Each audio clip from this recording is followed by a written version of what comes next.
इसके फीचर्स देखिए, यहाँ पे कमल का फूल है, ये देखिए इस पे कलश है, इस पे फला चीज, फिल्म में भी इस पर जोर दिया है जो मैंने ट्रेलर देखा। जी। तो अब खासकर वो जो ऊपर है सब अटके हैं वो नाम पर बहुत ज्यादा। इनफैक्ट जो नाम अभी बहुत प्रचलन में है वो उन्हीं का दिया हुआ है, तेजो महल है।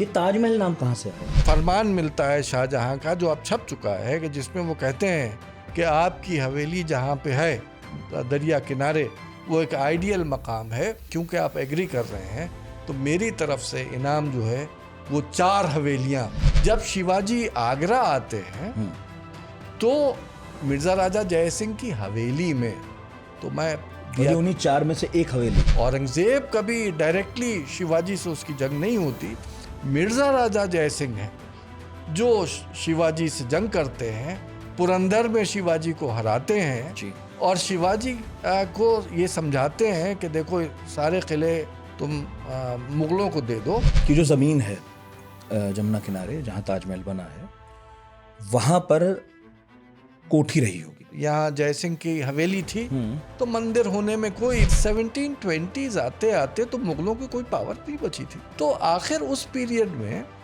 जब ये नक्शा बन रहा है और बनाने वाले मुगल नहीं हैं, वही मिर्जा राजा जय सिंह के खानदान वाले सवाई जय सिंह, वो क्यों नहीं तस्करा करते कभी?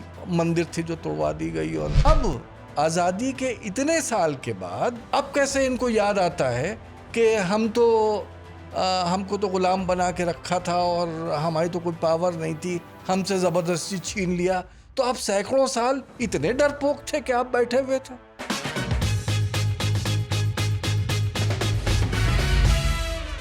दुनिया जानती है कि भारत एक धार्मिक देश है और हम ये बात बड़े गर्व से कहते भी हैं कि हिंदुस्तान में बहुत सारे धर्म ना सिर्फ पैदा हुए बल्कि फले फूले और यहाँ से बढ़ चढ़ कर पूरी दुनिया में फैले। इस बात पर हमें गर्व है और हम उन सभ्यताओं में से हैं जो इस बात पर गर्व लेना पसंद करती है। लेकिन ये भी एक सच है कि हिंदुस्तान पिछले कुछ 6, 7, 8 दशकों से कम एक ऐसा मुल्क भी हो गया है जो प्रतीक चिन्हों पर, धार्मिक प्रतीक चिन्हों पर लड़ता भी है। हम ऐसा समाज भी हो गए हैं जो धार्मिक इमारतें उन पर भी लड़ते हैं, ऐतिहासिक इमारतों पर भी लड़ते हैं। और ये लड़ाई कोई बौद्धिक नहीं रह गई है बल्कि पॉलिटिकल भी हो जाती है। कई बार दंगे भी हुए इस मुल्क में। ये तो हम कहते ही हैं कि जब अंग्रेज आए उन्होंने इन दंगों को भड़काया, हमारे बीच फर्क पैदा किए। लेकिन ये भी एक हकीकत है और हमें इसे मानना चाहिए कि लगातार हमारे समाज के बीच में डिवाइड बढ़ता जा रहा है और कुछ लोग हैं जो इस डिवाइड को बढ़ाने में बहुत ज़्यादा रोल भी प्ले करते हैं। हालांकि एक थियरी और है, वो ये कहती है कि अब तक हमें जो इतिहास पढ़ाया गया धर्म के बारे में हो चाहे या पुरानी बिल्डिंगों के बारे में या पुराने राजाओं के बारे में, वो भी गलत पढ़ाया गया। तो ये वक्त है जब हिस्ट्री को रीराइट करना चाहिए। कुछ लोग कोशिश कर रहे हैं फिल्मों के जरिए रीराइट करने की। कई फिल्में आई हैं इस दौरान और अब एक फिल्म और आई है द ताज स्टोरी। ट्रेलर तो ये बता रहा है कि शायद ये कोई कोर्ट रूम ड्रामा है जिसमें ताजमहल का कोई सच सामने लाने की कोशिश है। फिल्म अभी देखी तो नहीं है, जब देखेंगे तब शायद फिर बात करें। लेकिन अभी इसकी वजह से ताजमहल चर्चाओं में है, काफ़ी ट्रेंडिंग है। लोग बात करने लगे हैं एक बार फिर से। वो पूछने लगे हैं कि फिल्म जो ट्रेलर में सवाल उठा रही है कि शायद ताजमहल की हिस्ट्री वैसी नहीं है जैसी बताई जाती है, कुछ और है इसके अंदर, शायद ये सच हो। उसके अंदर 22 कमरे हैं, वो कभी खोले नहीं जाते, उनका सच क्या है? हो सकता है ताजमहल कभी मंदिर रहा हो या किसी राजा की अपनी कोठी, भवन रहा हो, महल रहा हो और उसका रूप बदला गया है बाद में, पता नहीं सच क्या है। लेकिन हम सब एक बात पर तो फिर भी सहमत हैं कि जब जब ऐसे प्रश्न उठते हैं, कोई सवाल आता है, तो हमें एक्सपर्ट्स की तरफ जाना चाहिए। आप उनसे सहमत हो या ना हो, लेकिन इस बात का सम्मान करना चाहिए कि उन्होंने अपनी ज़िंदगी का एक लंबा वक्त इन सब सवालों के जवाब तलाशने में बिताया है। तो फिल्म देखिएगा जब देखिएगा आएगी, लेकिन उसके पहले पॉडकास्ट देख लीजिए। हमने आज ऐसी एक एक्सपर्ट को बुलाया है जिनका ताजमहल पर या मुगल आर्किटेक्चर पर आप कहें काफ़ी काम है। प्रोफेसर साहब से हमने एक बार पहले भी बात की थी। पढ़ाकू नितिन के जो पुराने मैं कहूँगा लिसनर, क्योंकि तब हम वीडियो में नहीं थे, उन्हें याद होगा एपिसोड 44 था जब प्रोफेसर सैयद अली नदीम रज़ावी साहब आए थे और हमने ताजमहल पर उनसे ढेर सारी बातें की थी। जो आपको नहीं जानते सर, उन्हें बता दूं कि मध्यकालीन इतिहास पर आपको लेक्चर देने के लिए लंदन से पेरिस तक बुलावे आते हैं। 50 से ज़्यादा रिसर्च पेपर्स आपने लिखे हैं। फतेहपुर सीकरी पर तो आपका बड़ा अच्छा काम है, किताब भी हैं, कई किताबें लिखी आपने। AMU में centre of advance studies history department के चेयरमैन रहे आप और अभी फ़िलहाल आप सेक्रेटरी हैं इंडियन हिस्ट्री कांग्रेस के बड़ी प्रतिष्ठित संस्था है। तो हमारी खुशनसीबी सर कि आपने वक्त निकाला, बहुत दूर से आए हैं, बहुत बहुत स्वागत है। नितिन साहब, बहुत बहुत शुक्रिया कि आपने मुझे एक बार फिर यहाँ पे इनवाइट किया और मौका दिया कि अपनी बात एक बार फिर आपके सामने रखूं। मैं आपका शुक्रिया अदा कर रहा हूँ, आप मेरा कर रहे हैं। इस बीच जो हमें देख रहे हैं उनको बस मेरा इतना कहना है कि आपका भी शुक्रिया कि आप हमें देख रहे हैं, लेकिन जब तक हम पहला दूसरा सवाल करें आप चैनल सब्सक्राइब कर लीजिए। जो बात मैं पहले और बाद में कहता हूँ आज बीच में कह रहा हूँ। तो इतना तो तय रहा सर कि हिस्ट्री में अपडेट होते हैं।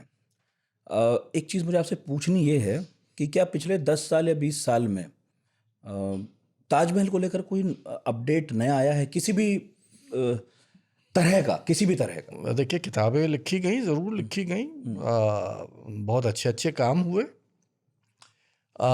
और मसलन कुछ ऐसे डॉक्यूमेंट्स थे, कुछ ऐसे दस्तावेज थे जो पहले नेशनल आर्काइव्स में थे या दूसरे जो पोथियां हैं वहाँ मैन्युस्क्रिप्ट के फॉर्म में थे, और कुछ स्कॉलर्स ने उनको पढ़ा, उनको डिसाइफर करने की कोशिश की और वो छपे। तो हम ये कह सकते हैं कि बहुत से ऐसी चीज़ें थीं कि जिसके बारे में सिर्फ एक्सपर्ट्स पढ़ते थे, जो अपनी बात कहते थे उन पे बेस करके। अब पिछले एक डिकेड में कुछ ऐसी किताबें भी छप गई हैं कि उन डॉक्यूमेंट्स को उन्होंने छाप के और मंजर आम पे ला दिया है। अब जो चाहें, अगर आप पढ़ना चाहें तो आप उसे पढ़ सकते हैं। तो पहले वो सिर्फ हाथ की लिखित फॉर्म में थे, जिसको पढ़ना सिर्फ एक्सपर्ट पढ़ सकते थे।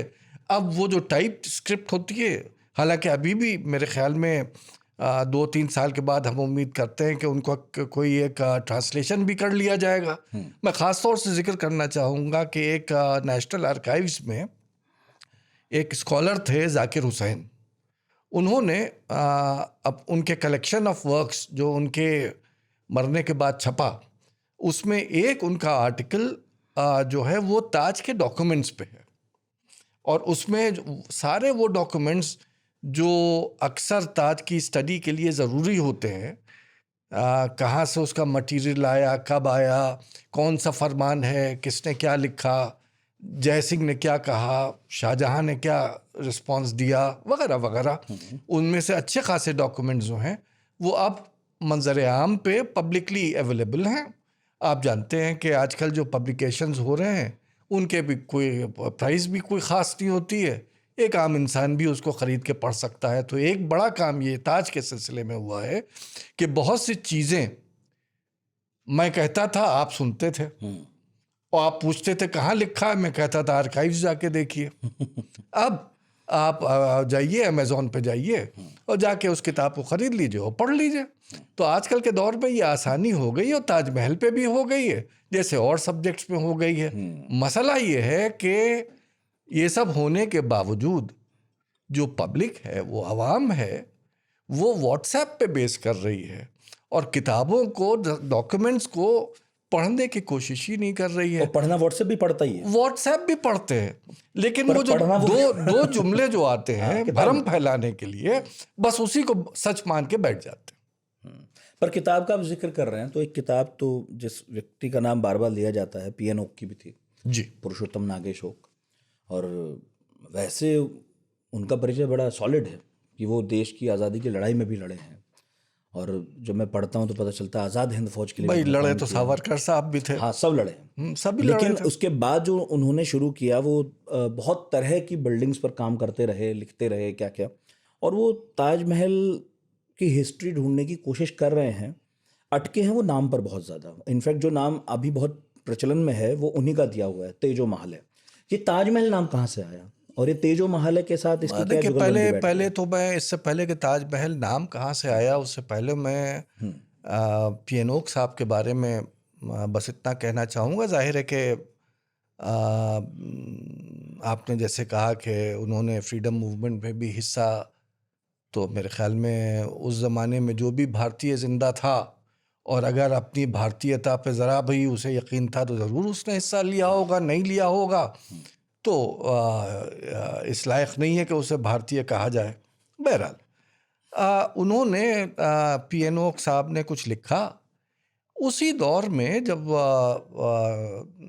वो किताब लिख रहे थे, नया, जहाँ तक मुझे याद है 1950s की वो किताब है जो छपी थी, पहली। उसी दौर में आरसी मजूमदार जो भारतीय विद्या भवन सीरीज, जो एक तरीके से कह सकते हैं आपके ओरिजिनल राइट हिस्टोरियंस में से एक थे।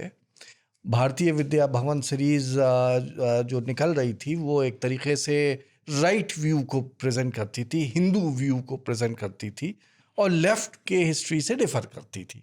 तो ओरिजिनल राइट हिस्टोरियन अगर आप कहेंगे तो वो पीपल लाइक आरसी मजूमदार। जब उनसे एक बार एक जर्नल ने, ऑर्गेनाइजर ने जो उन्हीं का था, एक आर्टिकल मांगा कि आप हमें अपना आर्टिकल दे दीजिए, हम छापना चाहेंगे। तो उन्होंने ये कह के मना कर दिया कि हम ऐसे जर्नल में आर्टिकल नहीं दे सकते जिसपे पीएनओ छप रहे हों। तो ये तो राइटिस्ट में ही क्या इज्जत थी, कितने माने जाते थे पीएनओ साहब। उन्होंने जो उनकी जो वो किताबचा है जो कुछ पेजेस का है, उसमें इतने कॉन्ट्रडिक्शंस हैं कि उस पीरियड के जो राइट विंग के हिस्टोरियंस थे। किताब? जी हाँ, मेरे पास, मैंने पढ़ी है। और तो वो तो इंटरनेट पे मौजूद है, जो चाहे उसे देख सकता है, पढ़ सकता है। उन्होंने वैसे क्रिश्चियनिटी को भी उन्होंने तो भाई अगर आप चलेंगे तो फिर वो हर चीज हिंदुओं से निकली थी। वो तो जाने क्या क्या, वो तो मेरे ख्याल में वेटिकन को भी उन्होंने कुछ कहा था कि वहाँ भी जो वेटिकन जो चर्च है वो भी हमारा ही मंदिर था।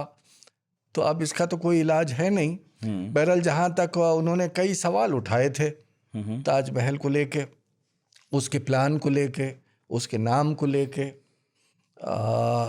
वो सारे के सारे मतलब दूसरों को तो छोड़ दीजिए, न्यूट्रल हिस्टोरियंस या लेफ्ट हिस्टोरियंस की तो बात ही मत कीजिए, खुद राइट विंग हिस्टोरियंस ने उनको नकार दिया था और उनको कभी सीरियसली नहीं लेते थे। जैसे मैंने कहा कि आरसी मजूमदार ने तो उस जर्नल में छपने से मना कर दिया था जिस जर्नल ने पीएनओ के आर्टिकल्स साथ में ले लिए हों।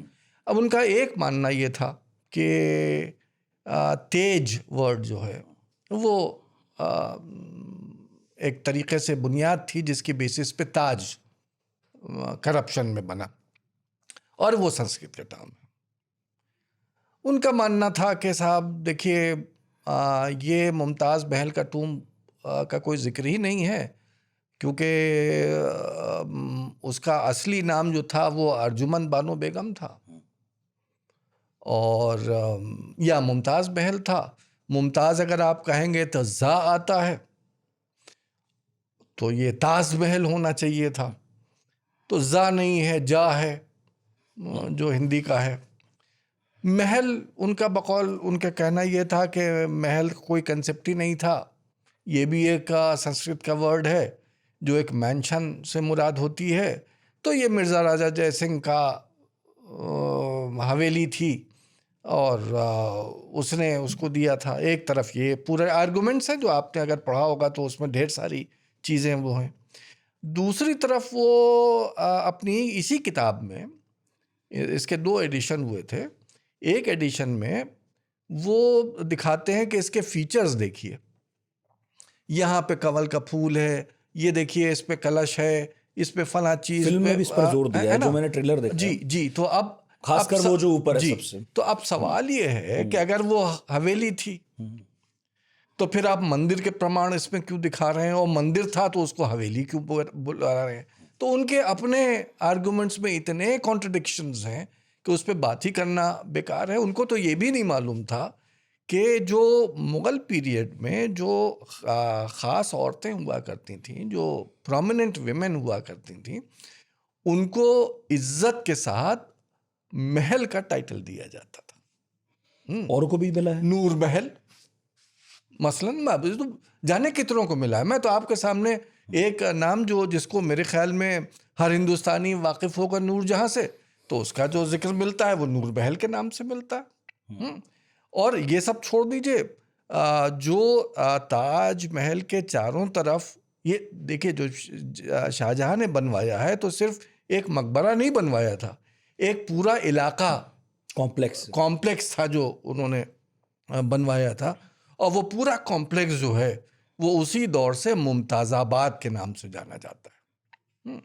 तो ये कहना कि ये नाम ही नहीं था तो ये तो गलत सी बात होगी। हाँ, कभी ताजमहल करके नाम किसी मुगल सोर्स में नहीं आया है, बिल्कुल नहीं आया है, क्योंकि उसको जो थे वो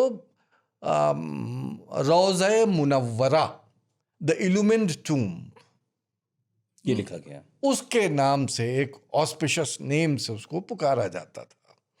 तो जाहिर है कि जो आवाम थी उसको, ये पॉपुलर नेम है, वो जो आवाम थी, जो लोगों ने कहा, वो ताजमहल कहा। और इसी नाम से, मतलब स्पेलिंग फर्क करके यूरोपियंस ने लिखा TADGE, ताज। तो ऐसा नहीं है कि ये नाम कभी नहीं आया, लेकिन जो मुगल डॉक्यूमेंट्स हैं उसमें नहीं, उस पे जाहिर है इसका नाम वो था ही नहीं। उसका नाम तो रोज़ा मुनव्वरा था, मकबरा, जो एक इल्यूमिन टूम है, जिस नाम से फिर बाद में बेगले साहब ने अपनी किताब भी ताजमहल पे लिखी, जिसके ऊपर जो भी इंस्क्रिप्शंस हैं, जो कुरानिक वर्सेस हैं, कैसे डिस्क्राइब करती है कि कितनी इल्यूमिन्ड प्लेस है ये, बिल्कुल जन्नत निशान है ये। उसकी वजह से वो रोज़ा मुनव्वरा के नाम से हर सोर्स पे आपको मिलेगा। ताज्जुब और हंसी आती है कि शायद जितना डिटेल में ताजमहल के बारे में मुग़ल सोर्सेस ने बयान किया है, शायद ही कोई और मॉन्यूमेंट होगा जिसके बारे में उसके मसाला, उसकी लकड़ी, उसके पत्थर, उसकी ईंटें, तकरीबन हर चीज़ का जिक्र है। नहीं तो फिर पहला विवाद कब उठा आपकी नज़र में? किस चीज़ पे? ताजमहल पर ये विवाद कि किसने बनाया, किसका था? भाई ये तो शुरुआत PNO की है, उनकी है। उससे इसका पहले क्रेडिट तो देंगे उन्हें, उसका तो भाई उसका क्रेडिट उनको मिलना चाहिए कि उन्होंने एक चीज़ जहाँ पे कुछ भी ना था उस पर उन्होंने सोचा।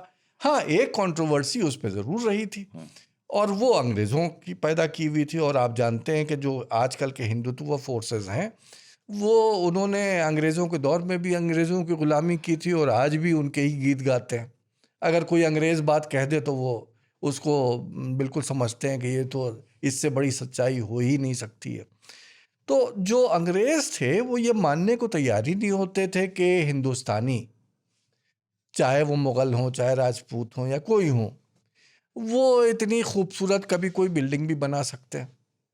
उनके जहन ही में नहीं आता था, क्योंकि भाई सबसे उनके जहन में ये था कि सबसे आला कौम अगर दुनिया की है तो वो यूरोपियंस हैं, और यूरोपियंस में अंग्रेज़ हैं, ब्रिटिश है। तो ये हिंदुस्तानी ऐसा बना ले। दूसरे ये कि हिंदू या मुसलमान तो ईसाइयों से बढ़ के कौन हो सकता है। तो जो बहुत से जो फॉरेन ट्रैवलर्स थे, फॉर एग्जांपल मॉन्जेरेट, वो उसका नाम क्या था, टैवर्नियर, उस पे आ रहा था। हाँ, टैवर्नियर थे। उन्होंने भी कहा कि साहब ये तो एक यूरोपियन का बनाया हुआ है। एक ख़ास, मैं आपको एक एग्जांपल दे दूं तो उसको बात समझ में आ जाएगी कि फ्रांसोis बर्नियर नाम से एक फ्रेंच ट्रैवलर, जो एक एक्चुअली साइंटिस्ट था और जो हिंदुस्तान भेजा गया था फ्रेंच नोबिलिटी के थ्रू, कि वो आके और हिंदुस्तान में जो यहाँ की जो मटीरियल्स हैं उन पे एक साइंटिफिक स्टडी करे, और यहाँ का इल्म क्या है क्या नहीं है उसके बारे में वो बताए। तो वो फ्रांसोis बर्नियर जो थे, एक जो बेसिकली फिजिशियन भी थे, वो डॉक्टर भी थे, पढ़ा लिखा आदमी था, अपने दौर का बहुत माना जाना ज्ञानी था। वो शाहजहाँ के दरबार में आता है और यहाँ के ऊपर आने के बाद वो यहाँ रहता है हिंदुस्तान में, और सैकड़ों साल रहता है। और सैकड़ों तो 100 हो गए, मतलब वो जब तक जिंदा रहा। हाँ, ये टैवर्नियर से पहले आया, वो टैवर्नियर से पहले एक तरीके से उसी दौर में ये सब टैवर्नियर, ये सब शाहजहाँ के पीरियड आना शुरू हो चुका था, आना शुरू हो गए। तो अब मुझे ये याद नहीं कि पहले कौन आया बाद कौन आया, लेकिन डिकेड्स इसका यहाँ क़याम रहा है। औरंगज़ेब की भी सर्विस पे रहा, दारा शिकोह की सर्विस पे था फ्रांसोis बर्नियर। और हर कुछ दिन के बाद वो अपनी रिपोर्ट लिख के भेजता था। और वो भेजता था नोबल्स को। तो एक बार वो और वो छप गई है, उसकी फ्रांसोis बर्नियर की रिपोर्ट है, ट्रैवल्स ऑफ जी। बर्नियर के नाम से अंग्रेजी में उसका अनुवाद हुआ था, वो फ्रेंच में। तो उसमें एक वाकया वो लिखता है कि एक बार फ्रांस से कोई ताज़ा कोई एक दूसरे कोई ट्रैवलर थे, वो यहाँ हिंदुस्तान आए और उन्होंने ये सोचा कि चलो आगरा घूमते हैं। बर्नियर क्योंकि यहाँ के ऑलमोस्ट बाशिंदे बन गए थे, मुग़ल कोर्ट ज्वाइन कर लिया था, दारा शिकोह के करीबी रहे थे और बाद में फिर मतलब बादशाहों के ही दरबारी एक तरीके से बन गए थे। उठना बैठना था। उठना बैठना था। टैवर्नियर का नहीं था। टैवर्नियर का तो केवल अलग थे। बाहर हाँ, तो ये तो फ्रांसोis बर्नियर तो उसके वो पार्ट थे। तो इन्होंने जिम्मेदारी ली कि घुमाएंगे। तो घुमाने में एक जगह जहाँ वो ले गए वो था ताजमहल। और ताजमहल उस वक्त अंडर कंस्ट्रक्शन था, पूरा कंप्लीट नहीं हुआ था। घूम सकते थे। हाँ, और ये ले गए नहीं, वो सब घूमने को तो किसी को इजाज़त नहीं थी वहाँ, क्योंकि उस वक्त ये प्राइवेट मकबरा था। उस पर भी एक सवाल आप पूछ सकते हैं कि कितने लोगों ने उसको रिपोर्ट किया है, कितनों ने नहीं किया है। वो आज की तरह पब्लिक मॉन्यूमेंट तो था, उसमें मैं आने वाला था जब टैवर्नियर की बात जब हम करेंगे तो उस पर डिटेल में बात हो जाएंगे। लेकिन फ्रांसोis बर्नियर इन साहब को अपने रसूख के जरिए से ले जाते हैं, स्टाफ का आदमी और स्टाफ का आदमी है, तो ये ले जाते हैं दिखाने के लिए। और जैसे ही वो यूरोपियन ट्रैवलर जो है, फ्रांसीसी जो है, वो ताज को देखता है तो एक तरीके से वो उसके कसीदे पढ़ता है कि क्या उम्दा बिल्डिंग है, जो हमने यूरोप में भी या दुनिया के किसी कोने में जहाँ भी हम गए ऐसा उम्दा हमने मॉन्यूमेंट नहीं देखा है। फ्रांसोis बर्नियर अपने उसमें अकाउंट पे लिखता है कि जब उन्होंने ये कहा तो मुझे बड़ी तस्कीन हुई। मैंने अल्लाह मियाँ का शुक्र अदा किया कि मैं ये समझ रहा था कि हिंदुस्तान में रहते रहते मेरा जहन भी हिंदुस्तानियों की तरह हो गया है कि यहाँ की चीज़ें मुझे पसंद आने लगी हैं। ये तो अभी अभी आया है, और अगर ये तारीफ कर रहा है तो वाकई ताजमहल वही है जो मैं सोच रहा था कि ऐसी बिल्डिंग तो कहीं दुनिया में नहीं एग्जिस्ट करती, है ना। लेकिन कहने का मतलब, जो ये पूरी कहानी मैं सुना रहा हूँ, इसका कहने का मतलब ये है कि ये यूरोपियंस के लिए एक बड़ा डिफ़िकल्ट जॉब था कि ये मान लें कि यूरोपियंस के अलावा भी कोई चीज़ ये बना सकता है। इसीलिए आप देखेंगे, जैसे मैंने टैवर्नियर का नाम लिया, या इसी तरह एक आध और ट्रैवलर्स गुजरे हैं जिन्होंने सबने अल्टीमेटली इस पर लिखते वक्त ये कहा कि ये किसी ईसाई का बनाया हुआ है। किसी ने किसी पोर्चुगीज़ का नाम लिया, किसी ने फ्रेंच का नाम लिया, किसी ने अंग्रेज़ का नाम लिया, और ये मानने को तैयार नहीं थे कि हिंदुस्तानी ने बनाया है। यहाँ तक कि 19th सेंचुरी आते आते, जब वो भी अंग्रेज़ों का दौर है, और अंग्रेज़ों के दौर में आपको शायद ये मालूम होगा कि 19th सेंचुरी में भी जो हमारी हिंदुस्तान की जो ज़बान है वो अभी भी फ़ारसी बोली जा रही है, लिखी जा रही है, ऑफिशियल लैंग्वेज वही थी। तो उस ज़माने में जो टूरिस्ट गाइड्स लिखे गए वो भी फ़ारसी में लिखे गए, और उन टूरिस्ट गाइड्स में जो टूरिस्ट के लिए थे उसमें भी जो बयान लिखा गया वो कहा गया कि ताजमहल का बनाने वाला जो है वो उस्ताद ईसा है, ईसा खान, ईसा खान जी।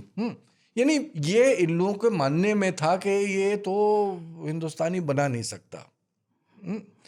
तो वो चीज़ बाद में जब इंडियन आर्किटेक्चर पे स्टडी शुरू हुई तो दो बड़े स्कॉलर्स थे, एक फर्ग्यूसन, एक हैवल।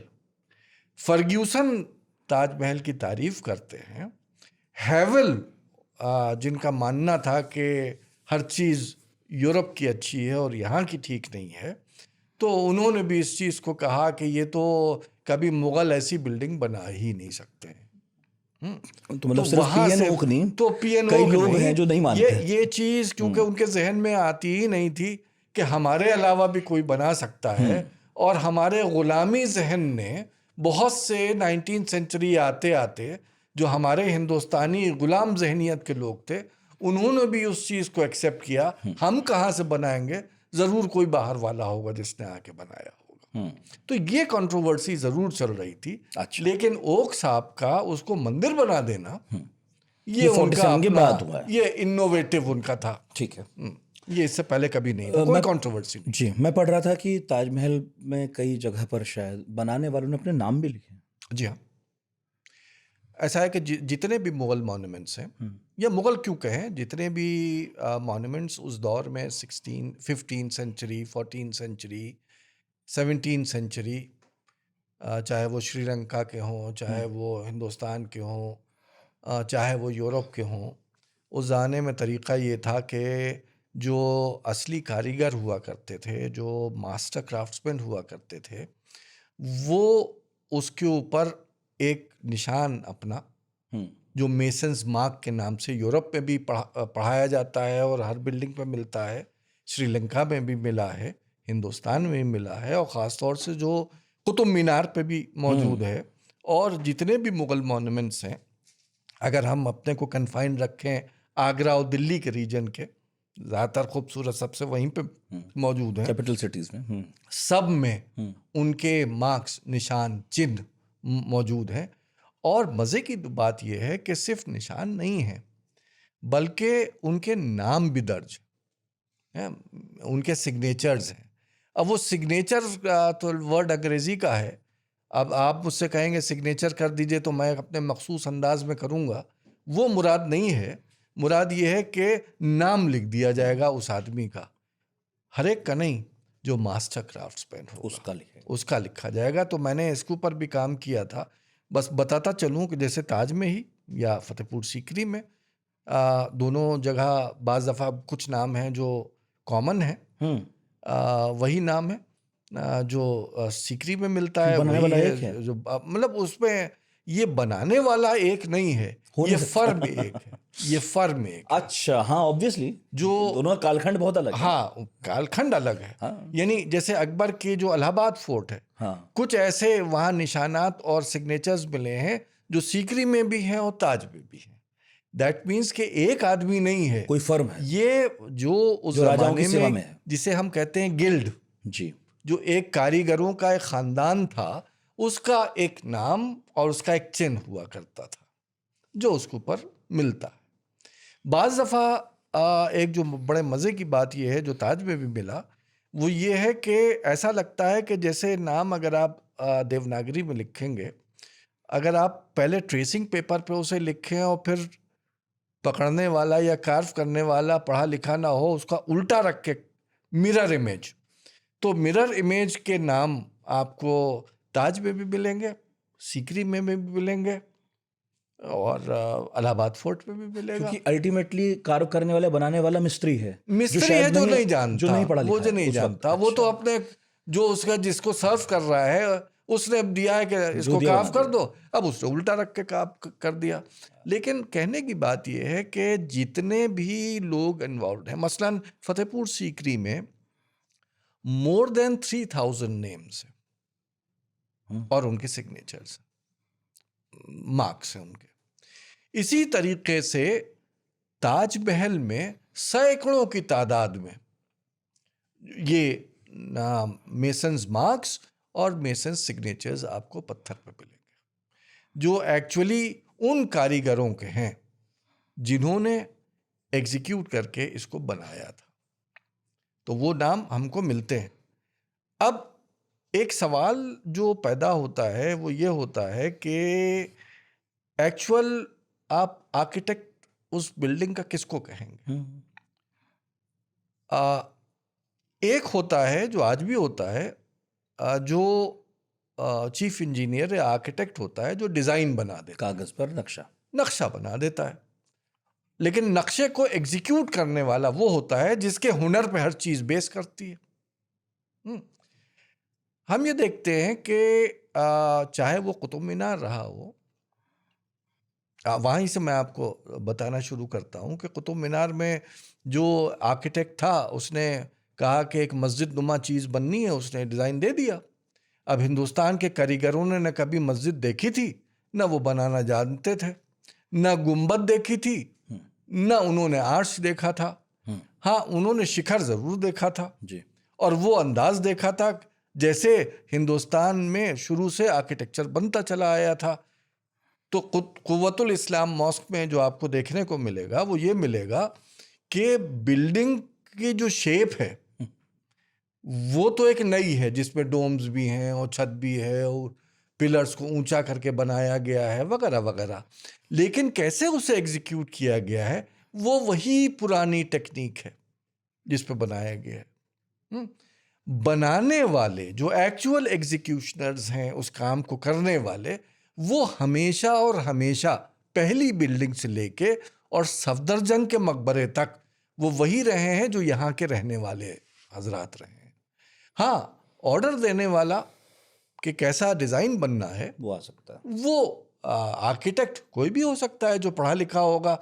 तो इसीलिए जितने भी मुगल के जो सोर्सेज हैं जिन्होंने इस कारीगरी से, इस ऑर्गेनाइजेशन ऑफ बिल्डिंग कंस्ट्रक्शन के सिलसिले में जो भी, चाहे वो अबुल फजल हो, चाहे वो मुल्ला अब्दुल कादिर बदायूनी हो, चाहे जो भी सोर्स हो, उसमें जहाँ भी मेंशन मिलता है वहाँ ये मिलता है कि एक बहुत ही फेमस और मशहूर एक आर्किटेक्ट ने इसे डिज़ाइन किया और फिर बंगाल और गुजरात और बिहार और इधर उधर से वो कारीगर जमा किए गए जिन्होंने उसको एग्जीक्यूट किया। इसीलिए आप देखेंगे कोई कारीगर अगर बंगाल से आ रहा है तो बंगाली फीचर्स के अंदाज में बना रहा है, गुजरात से आ रहा है तो चेन एंड बेल मोटिफ जो गुजरात में गुजरात सल्तनत में मंदिर से निकल के मस्जिद का पार्ट बन चुकी थी, अब मुगल आर्किटेक्चर में पैलेस का भी पार्ट बन जाएगी। तो जो जिस हुनर में बहुत ज्यादा कंट्रोल्ड वे में बनता ही नहीं होगा, कंट्रोल्ड वे में नहीं था। हाँ। एक डिजाइन दे दिया जाता था और चारों तरफ से लोग आ जाते थे। जब काम नहीं कर रहे होते थे तो वो मजदूरी करते थे या किसानी करते थे, तो वो भी हमको मिलता है, पूरे हर चीज के डिटेल्स मौजूद है। पेमेंट्स का भी है, यानी खास तौर से सारे बिल्डिंग्स के बारे में तो मुझे नहीं मालूम कि है कि नहीं, लेकिन जहाँ तक ताजमहल का सवाल है, एक 3 तरीके के डॉक्यूमेंट्स हैं। एक कहलाती है चिट्ठी, एक होती है अड़सट्टा इमारती, और फिर उसके अलावा फरामीन। तीनों डॉक्यूमेंट्स ऐसे हैं कि जिसके अंदर जिक्र मिल रहा है उन मटेरियल का और उन लोगों का जो पर्याप्त हैं इस बिल्डिंग को बनाने के लिए। मसलन 68 इमारती यानी 68 टाइप की चीज़ें, इस टाइप के डॉक्यूमेंट जिसपे भांत भांत की चीज़ों को रिकॉर्ड किया गया हो, उसमें जो बीकानेर आर्काइव्स में अभी भी मौजूद है उसके लिस्टिंग भी की गई है। 1950s में उसकी कैटलॉग्स भी तैयार किए गए थे और किसी भी लाइब्रेरी में चले जाएंगे तो आपको मिल जाएंगे, अंग्रेज़ी में किए हुए हैं, लिस्टिंग है बाकायदा, अंग्रेज़ी में उसका ट्रांसलेट करके document such and such, dated such and such, और ये उसमें इंफॉर्मेशन मौजूद है। तो बीकानेर आर्काइव्स के जो लिस्टिंग है उसमें आप देखेंगे 68 इमारती जो ये जिक्र कर रहे हैं कि फ़लाँ सन में ये डिमांड आई कि ताजमहल के बनाने में हमको इतना मार्बल ले जाना है, इतनी हमें सागौन की लकड़ी ले जानी है, यहाँ से इतने क्वांटल या इतने मन जो इस हिसाब से पर्याप्त हुई थी बाजार में उसको भेजा गया। या इन्हीं 68 इमारती में जो जिक्र मिलता है वो ये मिलता है कि बिल्डिंग को बनाने में कितने मजदूर शामिल थे, वो सब लिखा है। यहाँ तक कि एक बड़े मज़े की, जब मैं उस पर ऑर्गेनाइजेशन ऑफ बिल्डिंग कंस्ट्रक्शन पे लिख रहा था तो एक मेरे सामने बड़ा अजीब सा सवाल आया कि इन 68 इमारती में लिखा हुआ है मसलन 10.5 लोगों ने फला चीज़ बनाई, तो अब वो 10.5 से क्या मुराद थी? मतलब या तो आदमी 10 होंगे या 11 होंगे। तो कुछ लोगों का ख्याल था कि शायद औरतों को आधा माना जा रहा था, कुछ लोगों का ख्याल है कि बच्चों को आधा माना जा रहा था। अगर आप अकबरनामा और दूसरी अकबर के पीरियड की या शाहजहां के पीरियड की जो मुग़ल मिनिएचर्स हैं जो बिल्डिंग कंस्ट्रक्शन से डील कर रही हैं उनको आप देखेंगे तो उस पे मिलेगा कि औरतें भी और बच्चे भी, जैसे आज होता है, वो इसमें शामिल होते थे बनाने में। और ये जो 10 या 10.5 जो कर रहे हैं, ये 1.5 से मुराद या हाफ से मुराद थी एज पर दी पे दे आर रिसीविंग। तो वो उसका पूरा यानी किस डेट में कितनों को कितना पेमेंट हुआ वो सब रिकॉर्ड। वो भी ताजमहल के सिलसिले में पूरा रिकॉर्ड है। ठीक। कितने मन लकड़ी आई वो भी रिकॉर्डेड है। मकराना से कितना मार्बल आया वो भी रिकॉर्डेड है। किस गाड़ी से भेजा गया, कितने दिन लगे उसको पहुंचने में, वो भी रिकॉर्डेड है। इस ट्रांसपोर्टेशन में कितना खर्च हुआ उसका भी फिगर दिया हुआ है। जैसे मैंने शुरू में आपसे कहा था कि ताजमहल एक ऐसी बिल्डिंग है जिसकी एक एक डिटेल मौजूद है। फरामीन वो हैं कि जिसमें जो फरमान उस डॉक्यूमेंट में कहते हैं कि जो बादशाह का लिखा हुआ होता है। आजकल एक चीज़ बड़ी आम हो गई है नितिन जी कि किसी भी डॉक्यूमेंट को जो फारसी में लिखा हुआ हो, जिसको आप ना पढ़ पा रहे हो, आप उसको फेसबुक पे या व्हाट्सएप पे छाप दें और ये कहें देखिए फरमान। ये फरमान वो लेटर हुआ करता था जिसकी पहली 2 लाइन जो थी वो आधी लिखी होती थी और उसके बाद फिर पूरी पूरी लाइन का लिखा होता था और ऊपर उसके बिस्मिल्लाह या अलिफ या कोई इस टाइप की चीज़ लिखी होती थी। एक फॉर्मल तरीका था उसको ड्राफ्ट करने का। अब आजकल मैंने पिछले कई साल से मैं बहुत से ऐसे डॉक्यूमेंट्स व्हाट्सएप पे और फेसबुक पे देख रहा हूँ जो एक्चुअली चिट्ठियाँ हैं, यानी पे स्लिप्स हैं, फरमान नहीं है। और ये कहते हैं देखिए औरंगजेब का फरमान है जिसमें उसने ये कहा है और पढ़िए। और वो सब हैं किस उसमें स्क्रिप्ट में खत्ते शिकस्त, एक ऐसी जल्दबाजी वाली राइटिंग जिसमें नुक्ते भी नहीं लगाए जाते। हम जैसा आदमी भी बड़ी मुश्किल से हिज्जे लगा के पढ़ पाता है। तो उसको बड़े आसानी से जो इस टाइप के आजकल के स्कॉलर हैं वो कहते हैं कि देखिए ये प्रमाण मिल गया हमें, इस फरमान में ये लिखा है, जबकि वो फरमान ही नहीं है। फरमान में जो मिलता है ताज के बारे में वो ये मिलता है कि शाहजहां ये लिख रहा है कि हमें अपनी बीवी के मकबरे के लिए ज़मीन, हमें वो जो हमारे जो एस्ट्रोलॉजर्स हैं उन्होंने जो नजूमी हैं उन्होंने फला जगह के बारे में बताया है जो आपकी मिल्कियत में है। और ये लिखते हैं वो, और ये एस्ट्रोलॉजर कौन है? हाँ, ये भी ब्राह्मण है। अच्छा, ये भी ब्राह्मण है। ये भी 99% एस्ट्रोलॉजर्स जो मुगल कोर्ट में हैं वो भी कोई मुसलमान बहुत कम है। ये तो मिलता ही है हर जगह की बादशाह हिंदू और मुसलमान दोनों तरह के एस्ट्रोलॉजर से बात करते हैं। फरमान मिलता है शाहजहां का जो अब छप चुका है कि जिसमें वो कहते हैं कि आपकी हवेली जहाँ पे है दरिया किनारे वो एक आइडियल मकाम है जो हमें भी आबो हवा के हिसाब से पसंद है और एस्ट्रोलॉजर्स भी कह रहे हैं कि बिल्कुल ये ऑस्पिशियस मकाम है। ये फरमान ये फरमान में मौजूद है। और उसमें वो कहते हैं कि आप ये हमें दे दीजिए। उसका जवाब आता है कि हाँ बिल्कुल हम दे देंगे। औरंगजेब फिर एक ख़त लिखते हैं, वह फरमान भेजते हैं। औरंगजेब कह रहा हूँ, शाहजहाँ ये फरमान भेजते हैं जिसमें वो ये कहते हैं कि क्योंकि आप एग्री कर रहे हैं तो मेरी तरफ से इनाम जो है वो 4 हवेलियाँ, जिनकी जो एक टाइम से 4 times more than what he is taking, वो जो है वो जय सिंह को दिया जाता है और फिर इस ज़मीन को उनसे हासिल किया जाता है। और जय सिंह का वो लेटर भी मौजूद है जिसमें इस चीज़ को एक्सेप्ट करते हैं। जय सिंह जयपुर वाले कौन हैं? ये वही हैं जय सिंह शाहजहां के कोर्ट के कि जिन्होंने अल्टीमेटली एक टाइटल जिनको मिला था मिर्ज़ा राजा जय सिंह का। ये वही मिर्ज़ा राजा जय सिंह हैं जो शाहजहां के पीरियड में ग्रैंडीज ऑफ द एम्पायर में काउंट होते हैं, चुनिंदा लोगों में जो बहुत बड़े रुआसा में से हैं। इसके अलावा वो जब औरंगजेब के दौर में जब शिवाजी से जंग होती है तो उसमें वो सूबादार हैं दक्कन के। औरंगजेब कभी डायरेक्टली शिवाजी से उसकी जंग नहीं होती। मिर्ज़ा राजा जय सिंह हैं जो शिवाजी से जंग करते हैं, पुरंदर में शिवाजी को हराते हैं जी। और शिवाजी को ये समझाते हैं कि देखो सारे किले तुम मुग़लों को दे दो, और शिवाजी को तैयार करते हैं कि मनसब आप कबूल कर लीजिए। जब शिवाजी आगरा आते हैं तो मिर्ज़ा राजा जय सिंह की हवेली में तो मैं और ये उन्हीं 4 में से एक हवेली है। अब हो सकता है उसके अलावा भी हवेलियां हो, मुझे नहीं मालूम, क्योंकि ये जिक्र नहीं है।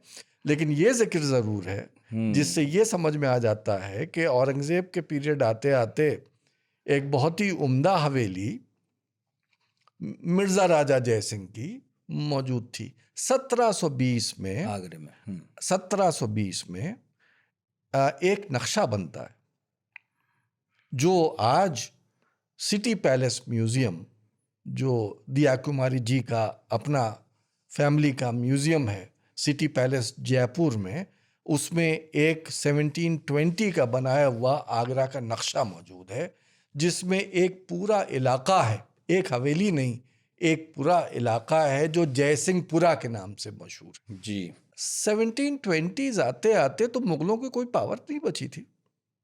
उनका डिक्लाइन तो औरंगजेब के मरने के बाद खत्म शुरू हो गया था। और 1720 में आते आते तो उनके बारे में इरविन और लेटर मुगल्स में लिखते हैं कि वो तो शटल कॉक की तरह उनको इस्तेमाल किया जा रहा था। तो आखिर उस पीरियड में जब ये नक्शा बन रहा है और बनाने वाले मुगल नहीं हैं, वही मिर्ज़ा राजा जयसिंह के ख़ानदान वाले सवाई जयसिंह वगैरह हैं। बहुत ही सवाई जयसिंह का जो जयपुर का फाउंडर है, बहुत मतलब they are the people who are now in authority. वो क्यों नहीं तस्करा करते कभी कि मंदिर थी जो तोड़वा दी गई और ये हो गया। ठीक। वो तो उसको अपने मकबरे में उसी को रोज़ा मुनव्वरा लिखते और जयसिंहपुरा अलग दिखाते। तो आखिर मुझे समझ में आता है कि शाहजहां के पीरियड में मुगलों की इतनी पावर थी कि शायद इनकी हिम्मत ना पड़ती।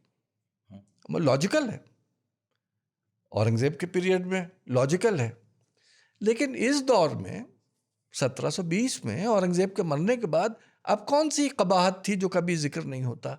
ये आके अब आज़ादी के इतने साल के बाद अब कैसे इनको याद आता है कि हमको तो गुलाम बना के रखा था और हमारी तो कोई पावर नहीं थी, हमसे ज़बरदस्ती छीन लिया। तो आप सैकड़ों साल इतने डरपोक थे कि आप बैठे हुए थे, आपके हिम्मत नहीं थी कि आप बोल दें। आप अपने कारखाने में नक्शा तैयार करवा रहे हैं, आपका अपना पोथी खाना है, आपके अपने डॉक्यूमेंट्स हैं, उसमें आप नहीं कह सकते थे। कोई एक ऐसा प्रमाण नहीं है। इनफैक्ट अगर आप जो मुगल सल्तनत की हिस्ट्री पढ़ें तो आपको पता ही चलेगा कि Mughals and Rajputs both were the ruling classes and rise of one depended on the rise of the other, और दोनों मिलके अवाम को एक्सप्लॉइट कर रहे थे। इरफान हबीब का मानना है कि जो मुगल स्टेट है वो बहुत एक्सप्लॉइटेटिव स्टेट है। मुगलों के बिहाफ पे एक्सप्लॉइट कौन कर रहे हैं? यही राजपूत चीफ्टन्स हैं जो कर रहे हैं, है ना। तो कभी मतलब कुछ तो मुगलों से लड़ भी रहे, एक आध लड़ते हैं और फिर उनका मनसब मान लेते हैं। भाई आप देखिए ना, क्या नाम था उसका, राणा सांगा लड़ा, लेकिन उसके बीवी के बारे में मिलता है कि हुमायूं से फिर वो फरियाद कर रही है कि मेरी मदद करो। जो राणा राज सिंह है, जो उनके ही वंशज हैं, जो चल के आते हैं औरंगजेब के पीरियड में, जो औरंगजेब एज प्रिंस जो अपना निशान भेजता है, जिस वक्त वॉर ऑफ सक्सेशन चल रही है, तो वो जब अप्रोच करता है वेरियस राजपूत फैमिलीज को, राणा राज को करता है और राणा राज को लिखता है कि अगर तुम मेरी मदद करोगे, और तारीख ये बताती है कि राणा राज जो हैं वो न्यूट्रल हो जाते हैं। तो जो कभी मुखालफत, देखिए ये राजपाट में कभी कोई परमानेंट दुश्मनी नहीं होती, कभी कोई परमानेंट लड़ाई नहीं होती। हाँ, महाराणा प्रताप के दौर में वो लड़े हैं, वो लड़े हैं, हाँ वो लड़े हैं, कोई बना नहीं कर सकता। लेकिन फिर जब जरूरत महसूस हुई है तो साथ आए। और मुगल हुकूमत को विदाउट राजपूत्स तो आप इमेजिन ही नहीं कर सकते। यानी जो 1570s में जो अकबर के पीरियड में एक कॉस्मोपॉलिटन नोबिलिटी तैयार हुई थी जो पूरी दुनिया में एक यूनिक चीज़ है। यानी उस पीरियड में, जैसे आज आप कहेंगे तो चाइना बहुत बड़ा है, रूस बहुत बड़ा है, अमेरिका बहुत बड़ा है, कौन सुपर पावर है कौन नहीं है, आज आपस में उसकी लड़ाई चल रही है। उस पीरियड में यूरोप को कोई नहीं जानता था, जो जानते थे तो वो यही साउथ एशिया था। इसमें एक पावर थी सफाविद, एक थी ऑटोमन, बस एक थे मुगल, तुर्की, ईरान, हिंदुस्तान।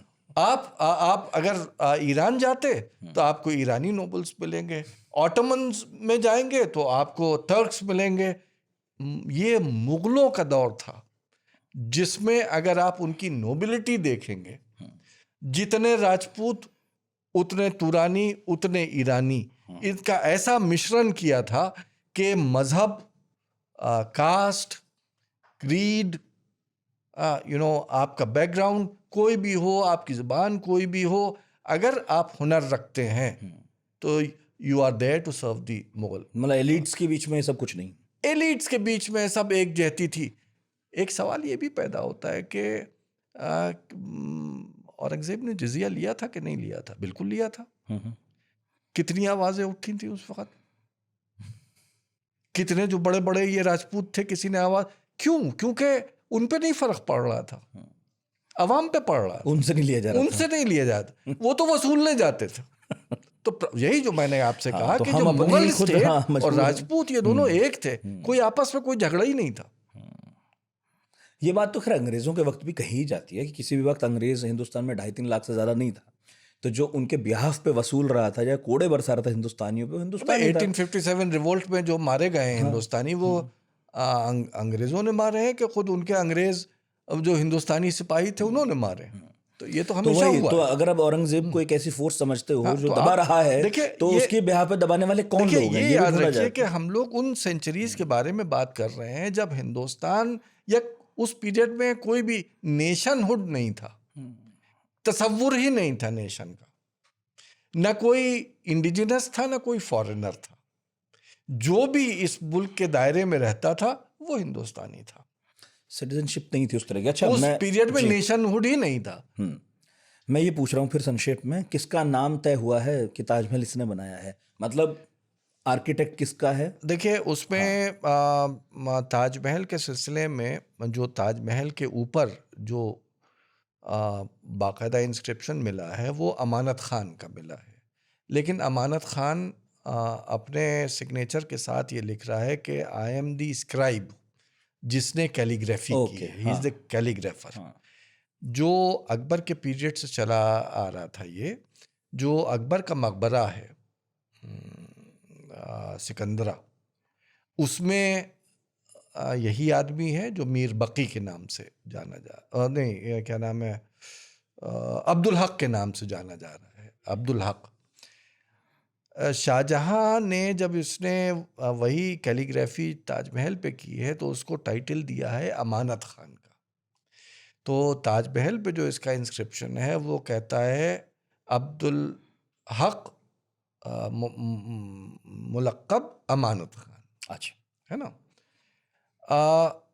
तो एक कुछ लोगों ने ये कहना शुरू किया, क्योंकि सिर्फ उसी के नाम मिल रहा है और कोई तस्करा नहीं हो रहा कि कौन, सुपरलेटिव्स और एडजेक्टिव्स यूज किए जा रहे हैं कि जो जादू की तरह काम करने वाले लोग थे, नाम नहीं दिया जा रहा है, तो लोगों ने समझा अमानत खान होगा।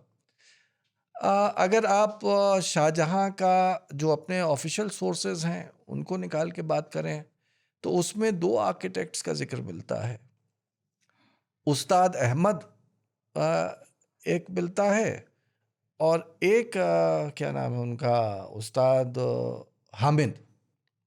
2 लोगों का नाम मिलता है, लेकिन ये मिलता है कि उस्ताद अहमद और हामिद दोनों आर्किटेक्ट से शाहजहानाबाद के, यानी जो नया कैपिटल दारुस सल्तनत दिल्ली में शाहजहां की तरफ से बसाया गया, उस सिलसिले में इनका नाम मिलता है। ताजमहल के बारे में बड़ी डिटेल में इंफॉर्मेशन है। 3 पातशाहनामा है, लाहौरी का है, कज़विनी का है और दूसरे हैं।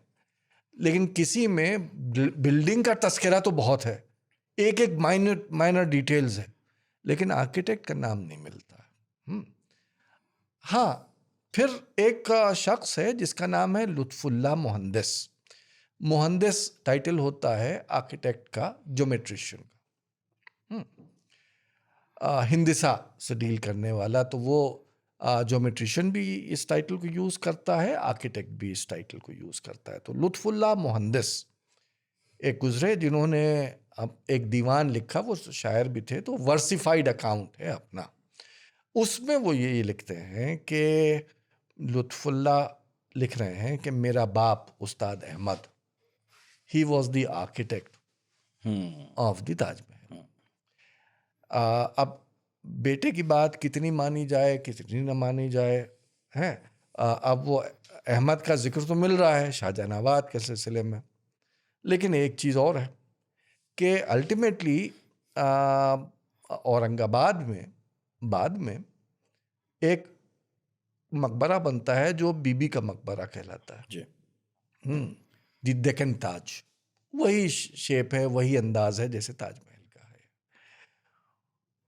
वो जो शख्स है उसका नाम है Rizqullah, and he is the son of Lutfullah. इसीलिए जो मॉडर्न हिस्टोरियंस हैं, ख़ासतौर से एक हिस्टोरियन बहुत बड़े गुजरे हैं, अब्दुल्ला चगताई, और ये सब जो लोग हैं ख़ानदान है आर्किटेक्ट्स का जो लाहौर के रहने वाले हैं। तो इसीलिए अब्दुल्ला चगताई ये कहते हैं कि one of the most famous architect family of the Mughal period is this family, जो उस्ताद अहमद, उस्ताद लुत्फुल्लाह, उस्ताद रिज़्क़ुल्लाह, और फिर और भी बिल्डिंग्स हैं जो इस ख़ानदान वालों ने बनाई हैं।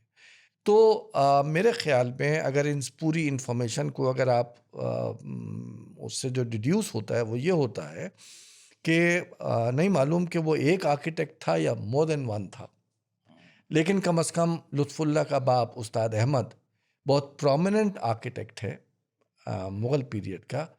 तो वो अगर लुत्फुल्लाह उसके बारे में कह रहा है तो गलत नहीं कह रहा होगा। एक एग्जाम्पल आपको देता चलूँ, हो सकता है आपको लगे कि मैं एक्स्ट्रा बोल रहा हूँ, बोलने की मेरे में आदत है। कोई नहीं, 2 पार्ट में रिलीज और करेंगे। वो ये है कि जब बाबर यहाँ आते तो बाबर के साथ में एक मीरक गयास नाम से या मिर्ज़ा गयास नाम से एक आर्किटेक्ट है, जो पानीपत में जब पानीपत की जंग बाबर जीत जाते हैं तो as a thanksgiving Panipat में एक बाग और एक मस्जिद का निर्माण किया जाता है, जो पहली आज मस्जिद है, पहली मस्जिद बाबरी मस्जिद वो है। जो काबुली बाग मस्जिद के नाम से आज भी मौजूद है।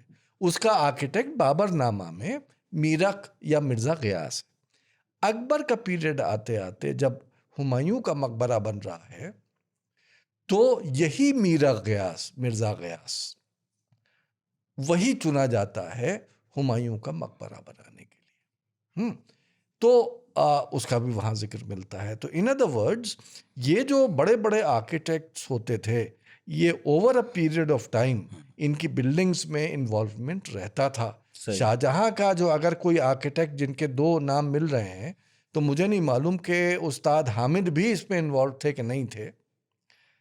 अब ये सवाल पैदा एक होना चाहिए था या होता है कि आखिर जब इतने हुनर वाले ये आर्किटेक्ट्स मौजूद थे तो इनका नाम क्यों नहीं दिया जाता। ज़्यादातर बहुत कम बिल्डिंग्स का मिलता है। उसके पीछे भी जो हिंदुस्तानी जहनियत है, एक्चुअली अगर आप एंशिएंट इंडिया से शुरू करेंगे तो हमारे यहाँ जो कल्चर रहा है उसमें आर्किटेक्ट सूत्रधार जो होता था वो ऑलमोस्ट शूद्रा माना जाता था, उसकी कोई ख़ास इज्जत।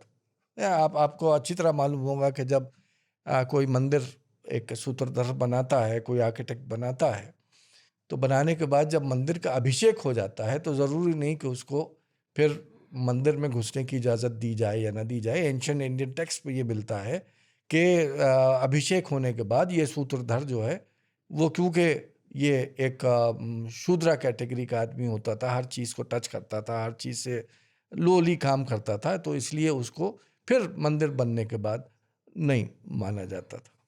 तो ये एक जो कंसेप्ट हमारे यहाँ सोशल हायरार्की में आर्किटेक्ट या सूत्रधर का जो एक तरीके से लो एशेलॉन्स ऑफ द सोसाइटी में रहता था, basically it is because of that. उसके बरक्स हकीम, फिजिशियंस, डॉक्टर्स, इनका बड़ा, क्योंकि ये हमारी आपकी ज़िंदगी से, इनके छोटे छोटों का भी नाम आपको दर्ज मिल जाएगा. यानी थ्रू आउट दी 16, 17, 18 सेंचुरी आपको आर्किटेक्ट्स के बारे में तारीफ़ें मिल जाएंगी. यहाँ तक कि कैलीग्राफर अमानत खान जो इतना बड़ा कैलीग्राफी का काम कर गए, प्रोजेक्ट कर गए, वो भी खुद ना लिख जाते तो उनका भी नाम नहीं आता. तो ये एक हमारे सोसाइटी में एक ऐसा नहीं है कि और बिल्डिंग्स के बहुत आर्किटेक्ट जाने जाते हैं, सिर्फ ताजमहल का नहीं है. प्रॉब्लम उस पीरियड में ये है कि इन लोगों को एडजेक्टिव्स दे के तो लिखा जा रहा है, नाम की अहमियत इनकी नहीं समझी जा रही, क्योंकि they are not considered to be very high in social hierarchy. ठीक है, तो एक बात आपकी बातों से ये निकलती है, ये तो ठीक है नाम जिसका भी हो, कि जो ज़मीन है जमुना किनारे जहाँ ताजमहल बना है, वहाँ पर कोठी रही होगी जो आप बता रहे हैं चिट्ठियों से. जी. मंदिर नहीं था. मंदिर का कोई जिक्र ही नहीं मिलता. ये हो सकता है, जो एक बार हम पहले पॉडकास्ट में बात कर रहे थे, आपने कहा था कि क्योंकि वो एक हिंदू राजा की कोठी रही होगी तो आसपास कोई मंदिर देखिए, ऐसा है कि उस होगा. पीरियड में हवेलियां या जो भी होती थी, मुस्लिम हवेलियां जितनी भी देख लेंगे, कोई एक इलाका जरूर ऐसा होता था जहाँ पे एक छोटी सी मस्जिद हवेली की मस्जिद होती थी. आप अभी भी किसी भी पुराने महल में या किसी भी हवेली में चले जाएंगे तो एक कोने में पूजा घर होना या मंदिर होना कोई बड़ी बात नहीं थी. हाँ, रहा होगा जिस वादे में, अगर यहाँ जयसिंह की हवेली थी तो मंदिर होने में कोई भी उसमें मजाक तो मैं इससे ये पूछ रहा हूँ, लेकिन पर से वो मंदिर नहीं था, वो हवेली थी. तो खैर ताजमहल के उस गुंबद में अंदर भी गए हैं, और मैं जब पहली बार आपसे सुना था बहुत हैरान हुआ था कि गुंबद में भी जाया जा सकता था ताजमहल. हम लोग ताजमहल जाते हैं, उसमें हमको दिखाया जाता है कि ओरिजिनल कब्र देख लीजिए. हाँ, नीचे उतर के जाते हैं. नीचे उतर, वो जब हम नीचे उतरते हैं वो सिर्फ मार्बल लेवल पे उतरते हैं. उसके नीचे तकरीबन 3-4 मंजिला और नीचे रेड सैंडस्टोन का पूरा प्लेटफॉर्म बना हुआ. तो क्या मुमताज महल और शाहजहां की कब्रों को बीच में लटका दिया गया? प्लीज, जो ये चीजें हैं कि डोम है तो मुस्लिम है, तो अगर सरयू किनारे अयोध्या में जितने मंदिर हैं क्या सब मस्जिदें हैं? आप देखेंगे आधे में डोम है. ये जो तरीका हम लोगों ने बना रखा है कि डोम को मुसलमान और शिखर को Hindu, chain and bell motif को मंदिर, क्या वो मस्जिद तोड़ के मंदिर बनवाए गए थे?